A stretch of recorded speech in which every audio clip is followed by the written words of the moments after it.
This is Chris Kell with your Peak Trainer 1 plank screen. All right, and once we've tested our more integrated global movements such as the overhead split squat and the overhead squat, now we're going to get the client onto the floor to test anterior core strength. All right, and Andrew is going to be good enough to demonstrate, but first I'm going to show him what to do, and I'm always going to demonstrate this to the client first.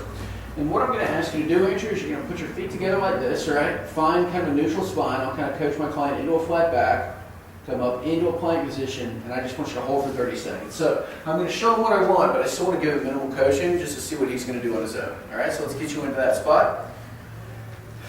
All right, so make sure he has a flat back. Nice and flat. All right. Go ahead.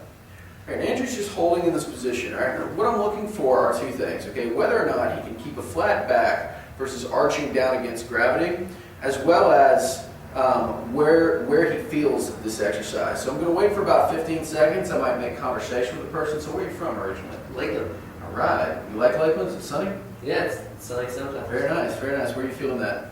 Yeah, my core, my abs. Okay. And while Andrew would be feeling his abs, I'm just going to ask where he's feeling it. I'm not going to elaborate on anything else. All right. He might say, oftentimes I'll get, I feel that in my shoulders, or I feel that in my toes, and that tells us that it's not necessarily a strength issue because something is holding this person up here, but another muscle is firing. For many women that have had C-sections, for example, it's just these muscles get cut off; they're not firing at all. Therefore, it's the difference between a strength issue and an activation issue. So the first thing we would have to do for a client like that is simply to get them to turn on their abs at all, and we'll show you a couple ways to do that. But for him, he is feeling his abs.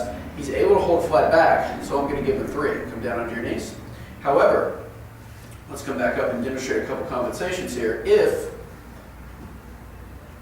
Now raise it up. If Andrew were able to hold a flat back, but he were feeling it somewhere other than his core, so his toes, his arms is one that you'll get commonly, low back, we know that he's not firing effectively, so I would give him a 2, and I would write down like shoulders, low back. That just tells us what is firing first.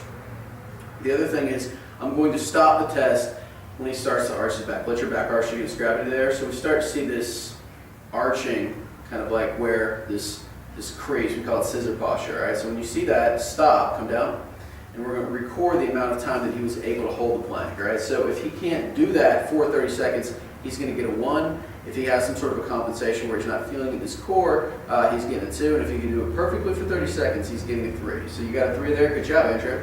All right. Yes. Yes.